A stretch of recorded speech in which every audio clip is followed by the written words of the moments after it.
Hey everyone, Spicy Toast Gaming here, and it's time for our first impressions of Janna, or Janna. So we're going to go through the star powers, starting deck, and then the upgrades you get from leveling her up. So first for the star powers, your first star power, when you play a cost reduced card, reduce the cost of the top card in your deck by 1. So you're always wanting to play cost reduced cards, so you get more cost reduced cards. For your 2-star, you do see we do get that +1 starting mana. In the patch notes, it didn't have that, so everyone was a little bit worried. But yes, you do get that +1 starting mana. And now when you play a cost-reduced card, grant the weakest ally 1/1. So not only do you want to play cost-reduced cards to get more of them, but then when you play them, you're buffing up your board passively. Now for the 3rd star power, this one also different than what was shown in the patch notes. Now when you play a cost reduced card, reduce the cost of the top 2 cards in your deck by 1. In the patch notes, it said the top card in your deck, reduce it down by 2. That's actually not how it is. This should work out better. You sometimes don't want to overcap on reducing down the top card in your deck, because if it's already at 0, it can't get any lower. So just spreading that out and making it so essentially every card you draw is going to be cost reduced will be much better. So it seems like it'll be a solid upgrade. Also really nice that we are getting that +1 starting mana. A lot of us were a little bit worried. I thought that there was a chance that that might actually be for real, since having so much cost reduction, they might be worried about her being a little bit too strong.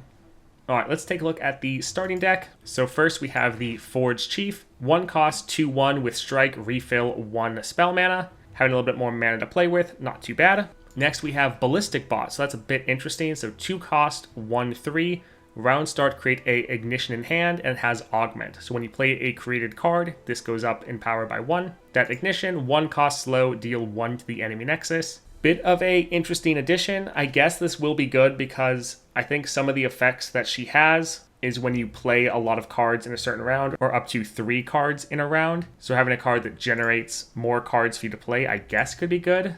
Yeah, I didn't really see them putting this in her deck. Next we have the Howling Gale, so 3 cost slow, deal 2 to a unit, increase my damage by 1 for each other card you've played this round up to 3 times. So yeah, right here, one of the things she benefits from is playing at least 3 cards. So using your Ballistic Bot to play that Ignition before your Howling Gale will increase this damage, so that'll be pretty strong. Next we have the Patrol Warden, so 3 cost, 4/3. When I'm drawn, I cost 1 less this round. This will be very, very nice. Janna will be a very strong champion and can scale out of control and just be playing a lot of cost-reduced cards. But you're really going to need to start that scaling by playing some cards that are reduced. So this is a great way to start that scaling with reducing down the next cards in your deck. The fact that this has that cost reduction built in, very, very strong. And this could also double up. So if this already got reduced down by your star powers and then you draw it, it's going to cost even less. So overall, I think this will be a great addition. Next, we have the Sump Dredger. So 3 cost, 4/3. Play, discard a card to draw 1. It's an okay card for getting some more draw, but we've already seen this card in a couple other decks, so wish that we didn't have it here. Next we have Gotcha, so 4 cost fast. When drawn, I cost 2 less this round. So again, having a card that has its own built-in cost reduction, really, really strong. Deal 3 to a unit, so having some decent removal. Then we have Janna herself, being a 4 cost 2/4, and then play Updraft 2 to draw 2 at the next round start. So that Updraft, you're shuffling 2 of your cards back into your deck, but you're reducing down their cost by 1, so not too bad. And then each round, the first 3 times you draw a card, reduce its cost by 1 this round. So just a great way to have some built-in cost reduction and start your scaling of just having all the cards you play be reduced. Level up, I've seen you play 6 cost reduced cards. Shouldn't be too hard. It'll probably take you a round or 2. And then she levels up, goes to a 3/5, gets that elusive, really strong. Now round start, you draw an extra card, and then whenever you draw a card, reduce its cost by 1 this round. So again, some really solid upgrades here. It's going to be important to try to get her on the board as soon as possible. Her champion spell, Eye of the Storm. Give an ally 2 power this round to draw 2. That's 4 cost and burst. Decent way to get a little bit of extra draw. And next up, we have the Divine Whirlwind. So 5 cost fast. If you've drawn 3 or more cards this round, I cost 2 less. So again, some built-in cost reduction, that's great. Deal 3 to a unit and 2 to the enemy nexus. So good removal and good damage to the nexus. Then last up, we have the Exalted Cloudwinder.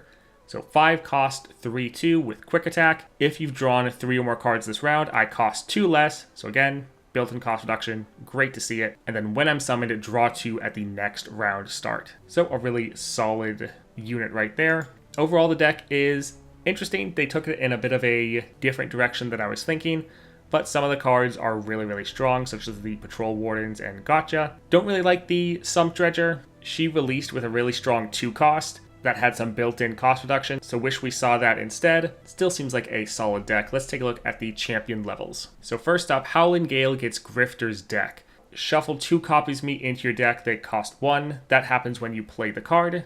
So you'll probably want to play one of these early to then shuffle those cost-reduced ones into your deck. Pretty solid upgrade. Next up, Patrol Wardens gets a Giant's Belt, so they get a little bit tankier.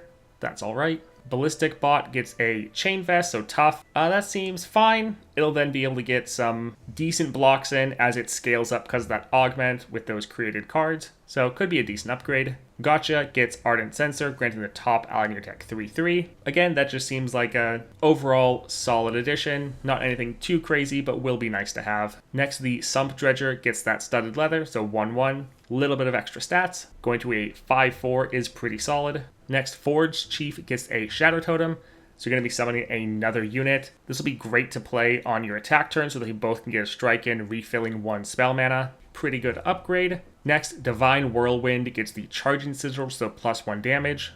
So this will increase the damage it's dealing to the unit, as well as the damage it's dealing to the Nexus. So that's a pretty good addition, even if it is just 1 extra damage. Next, the Exalted Cloudwinder gets a Phage, so it goes to a 5/4. That'll again be a pretty solid card. Then we have Gotcha getting the Pyromantic Wake. I really like how they're adding some of their new items into these starting decks. So deal 3 to the enemy Nexus.